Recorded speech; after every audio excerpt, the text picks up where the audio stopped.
भारत माता की जय, भारत वीरों की जय। उम्मीद है अच्छे होंगे, मुस्कुरा रहे होंगे और सोच रहे होंगे कि सर जी आज क्या बताने वाले हैं। तो आज मैं आपके लिए लाया हूं एक ठो अपडेट, क्योंकि आज 31 दिसंबर 2022 है, इस वर्ष का अंतिम दिन है। इसके उपलक्ष्य में मैं एक ठो लाया हूं आपके लिए अपडेट। जो अपडेट है वो जब सुनेंगे थोड़ा बहुत आप खुश भी होंगे, इसलिए धैर्य बना के रखिएगा, एक अंतिम में बताएंगे। आज हम बात करेंगे ई ग्राम स्वराज पोर्टल के बारे में। अब कहेंगे आप कि सर जी ये तो आपने एक वीडियो बना के डाला हुआ है। ठीक है, मैंने वीडियो बना के डाल दिया है, लेकिन आज लाया हूं आपके लिए एक शानदार नॉलेज। मैं बता दूं आपसे कि सबके दिमाग में चलता है कि ई ग्राम स्वराज पोर्टल का लॉगिन आईडी कहां से प्राप्त करें। तो साथियों आइए आज शुरुआत करते हैं ई ग्राम स्वराज पोर्टल के बारे में,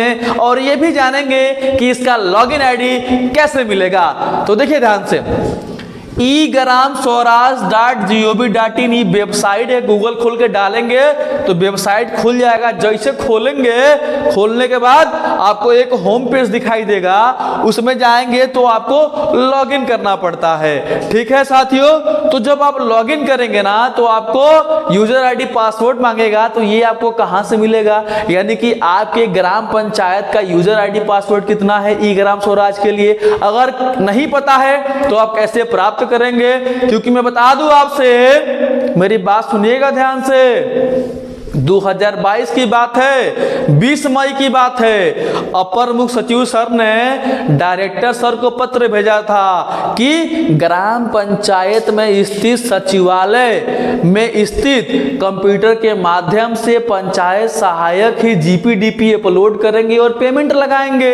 लेकिन साथियों अभी ये काम स्लो हो चुका है, बहुत धीरा धीरा चल रहा है। ठीक है, बहुत से हमारे पंचायत सहायक साथी अभी ये बात भी नहीं जानते हैं कि जितना भी फीडिंग करना है गांव का आप ही करें, क्योंकि आपका नाम क्या है, पंचायत सहायक अकाउंटेंट कम डाटा एंट्री ऑपरेटर, यानी जीपीडीपी को अपलोड करना और सचिव साहब प्रधान जी के मार्गदर्शन में आपको पेमेंट लगाना है, भुगतान करना है पीएफएमएस के माध्यम से। ठीक है, अब आइए हम थोड़ा सा बात करेंगे ना ई ग्राम स्वराज पोर्टल के।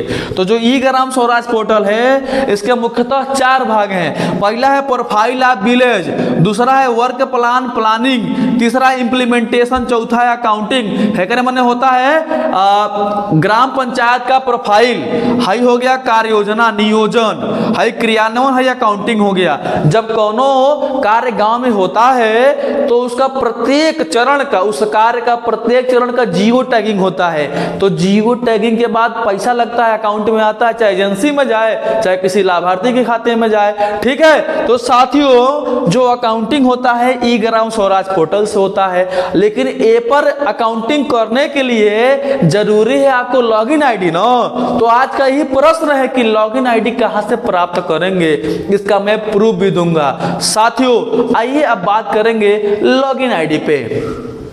तो ई ग्राम स्वराज जो पोर्टल है इसका मुख्यतः 3 गो लॉगिन आईडी है। पहला क्या है, एडमिन यूजर अथवा एडीएम यूजर, एडमिन यूजर अथवा एडीएम यूजर पहला आईडी हो गया। इसमें भुगतान करने से पूर्व किए जाने वाले कार्य होते हैं। ठीक है, दूसरा का है मेकर आईडी और तीसरा का है चेकर आईडी। मेकर आईडी माने ग्राम पंचायत के सचिव महोदय का आईडी, और चेकर माने प्रधान जी के ID, dongle DSC digital signature certificates.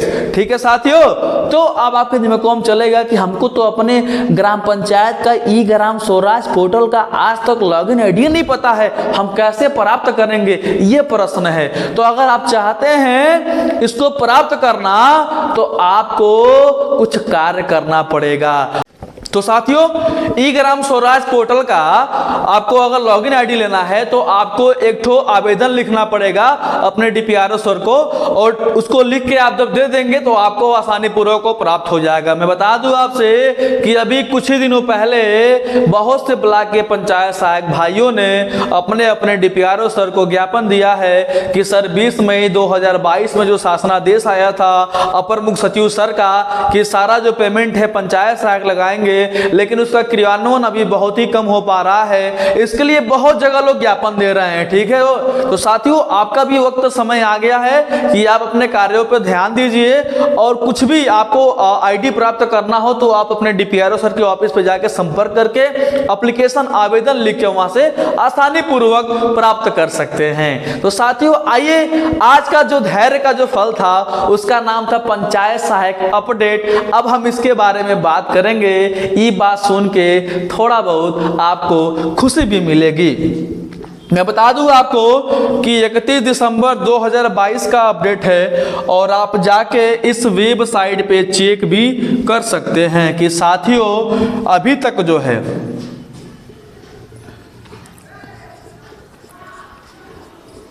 अभी तक 57,111 पंचायत सहायकों की नियुक्ति और ट्रेनिंग होके कंप्लीट हो गई है। इतने पंचायत सहायक आज के डेट में कार्य कर रहे हैं। मैं बता दूं आपसे साथियों, उत्तर प्रदेश में जो है आपके उत्तर प्रदेश में 75 जिला, 18 मंडल, 826 ब्लॉक, 58,189 ग्राम पंचायतें हैं। मान लीजिए कि 58,189 ग्राम पंचायत, इतने प्रधान, इतने पंचायत सहायक और हेडला का नियुक्ति हो चुका।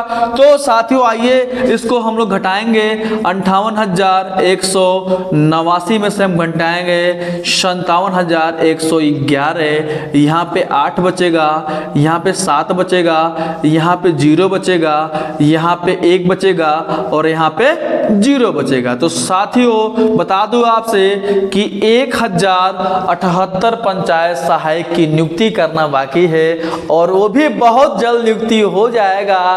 उसके बाद आपका जो कार्य है ना, वो मेट्रो वाला, ट्रेन वाला स्पीड पकड़ेगा। सभी कार्य आपके शानदार हो जाएंगे और एक सम्मानजनक पद हो जाएगा। तो साथियों अभी नियुक्ति थोड़ा बहुत अधूरा है, तो कम से कम पूरा हो जाने दीजिए, और लोकसभा चुनाव के पहले आपके वेतन भी बढ़ जाएगा। तो खूब मन लगा के काम करिए। मिलते हैं नए साल में। Thank you so much.